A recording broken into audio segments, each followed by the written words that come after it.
Oi, pessoal, tudo bem com vocês? Hoje nós vamos regar as nossas raízes estudando o capítulo 12 desse livro, Esse Cristão Incrível, de Tozer. O capítulo 12, ele tem por título Somos salvos de, como também para.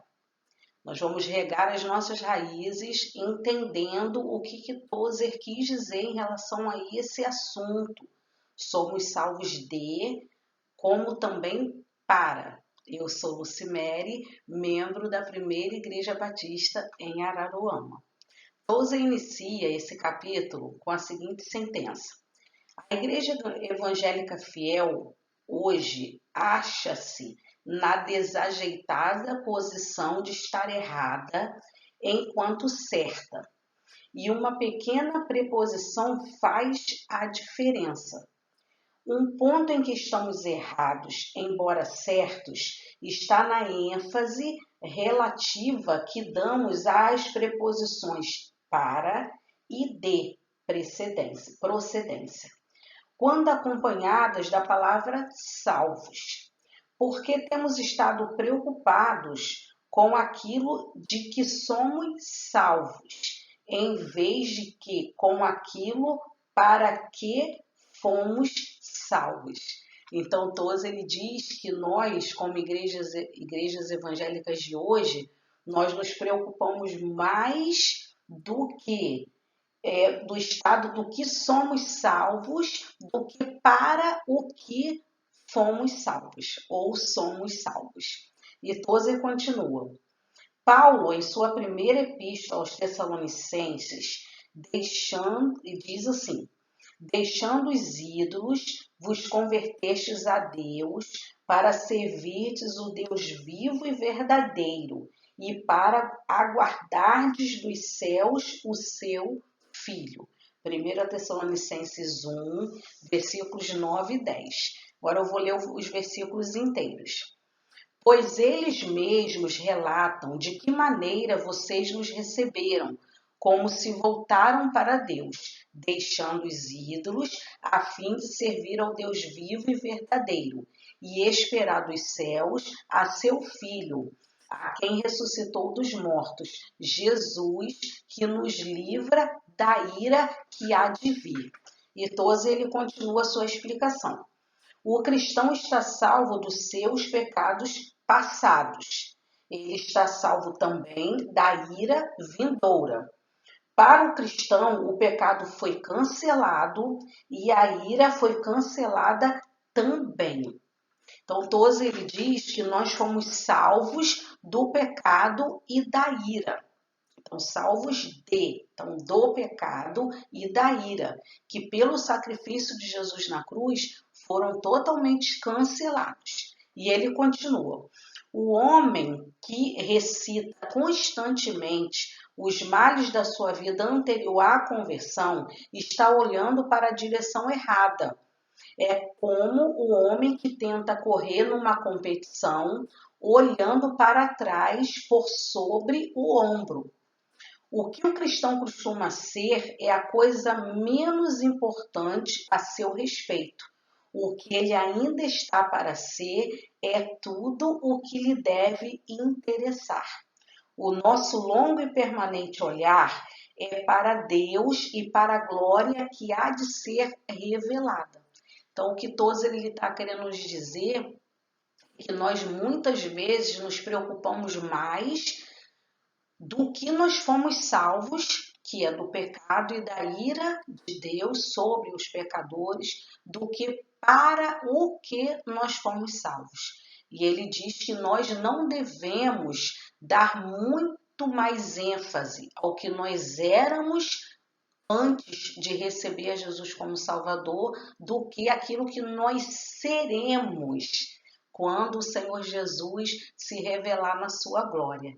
E nós vemos aqui em Hebreus, no capítulo 12, versículo 2, o autor bíblico nos aconselhando a fazer isso que Tozer fez, não olhar para trás, mas olhar para o que virá. E o autor bíblico diz: tendo os olhos fitos em Jesus, autor e consumador da nossa fé.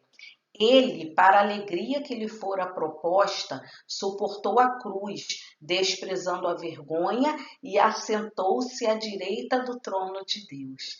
Então, nós devemos fixar os nossos olhos em Jesus, que é o autor e consumador da nossa fé, que ele hoje está ali, após vencer a morte, vencer o pecado, está assentado à direita do trono de Deus. E 12 ele continua.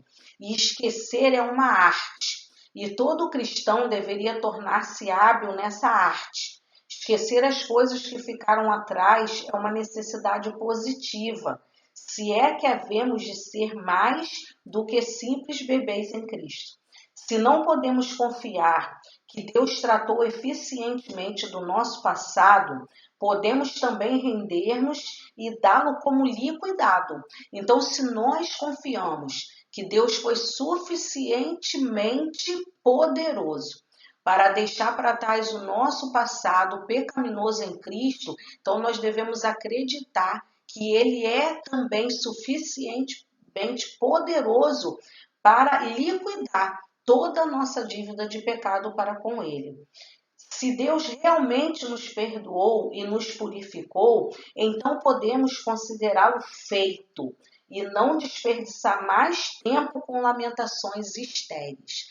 Realmente, muitos de nós nos preocupamos tanto com a vida pecaminosa que tivemos, que esquecemos de glorificar a Deus pela nossa conversão, pela nossa salvação, pela santificação que hoje vivemos. E nós vemos em Filipenses, no capítulo 3, versículos 13 a 16, Paulo falando sobre isso. Ele diz: irmãos, não penso que eu mesmo já o tenha alcançado, mas uma coisa faço, esquecendo-me das coisas que ficaram para trás e avançando para as que estão diante, prossigo para o alvo, a fim de ganhar o prêmio do chamado celestial de Deus em Cristo Jesus. Todos nós que alcançamos a maturidade devemos ver as coisas desta forma. E se em algum aspecto vocês pensam de modo diferente, isso também Deus lhes esclarecerá. Tão somente vivamos de acordo com o que já alcançamos. Então, o conselho de Paulo é que nós devemos olhar para frente, firmes no Senhor Jesus na glória que há de nos ser revelada. Olharmos para frente, deixarmos o estado de pecado de lado, recebermos o perdão de Deus, entendermos que Deus é poderoso para perdoar e aquele que chega diante de Jesus já recebeu o seu perdão. Não devemos viver de lamúrias, dizendo que eu fiz isso, fiz aquilo, fui isso, fui aquilo. O que importa é o que nós somos agora. O que importa é que nós fomos salvos para um objetivo maior. O objetivo de glorificar o nome do Senhor e recebermos a natureza glorificada quando o Senhor Jesus vier buscar a sua igreja. E todos ele continua.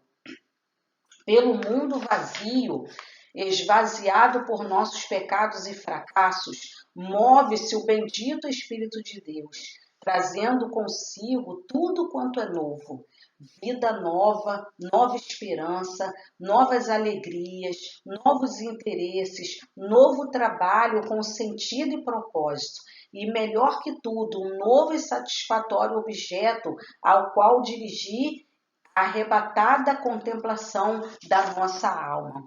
Nós vemos em 2 Coríntios 5,17, Paulo dizendo: portanto, se alguém está em Cristo, é nova criação. As coisas antigas já passaram, eis que surgiram coisas novas. Devemos valorizar a nossa nova natureza em Cristo Jesus. A velha criatura já passou, as coisas velhas já passaram, eis que tudo se faz novo.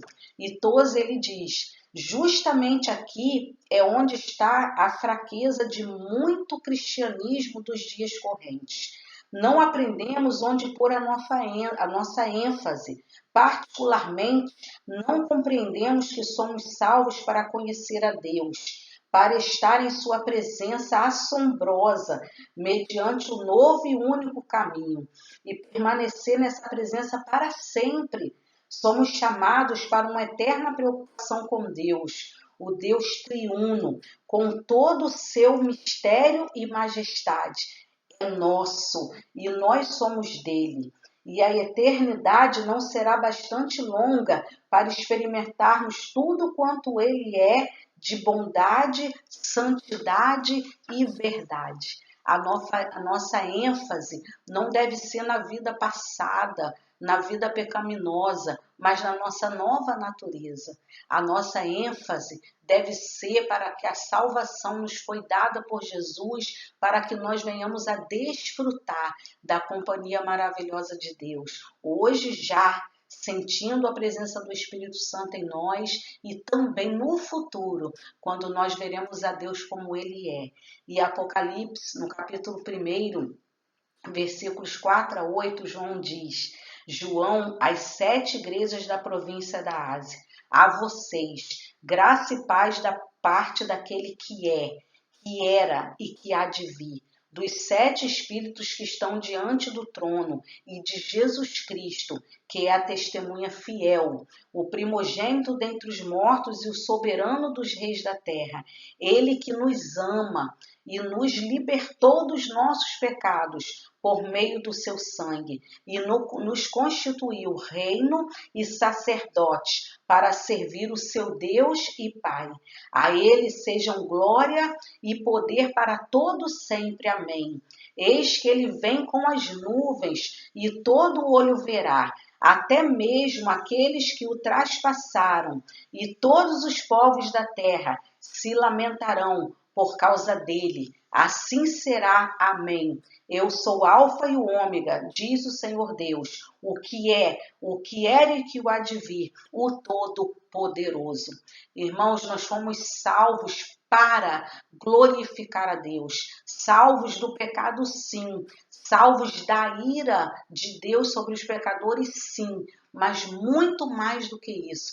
Fomos salvos para servir, para glorificar a Deus, para termos uma vida voltada para Ele, para termos uma vida digna, santa, útil para o Senhor nosso Deus. Que nós possamos internalizar essa verdade e esquecermos a nossa vida pecaminosa, recebermos o perdão de Deus em Cristo Jesus, entendermos que o nosso pecado já foi perdoado, foi aniquilado pelo sangue de Jesus. Nós fomos salvos sim do pecado, da ira vindoura, mas muito mais do que isso, fomos salvos para servir, salvos para glorificar o Senhor, salvos para recebermos de Deus uma nova criação.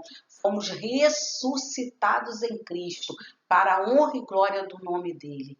E nós vamos encerrar esse momento com Deus, com as orações que estão em Apocalipse, no capítulo 4, versículos 8 e 11, e no capítulo 5, versículos 9, 10, 12 e 13. Que essas palavras sejam também as palavras da nossa oração, agradecendo a Deus, porque fomos salvos da ira vindoura, salvos do pecado, mas mais do que isso, fomos salvos para servir e glorificar a Deus. Santo, santo é o Senhor, o Deus Todo-Poderoso, o que era e o que é e o que há de vir. Tu, Senhor, é Deus nosso, és digno de receber a glória e a honra e o poder, porque criaste todas as coisas e por tua vontade elas existem e foram criadas. Tu és digno de receber o livro e de abrir os seus selos, pois foste morto, e com teu sangue compraste para Deus homens de toda a tribo, língua, povo e nação. Tu os constituíste reino e sacerdotes para o nosso Deus, e eles reinarão sobre a terra.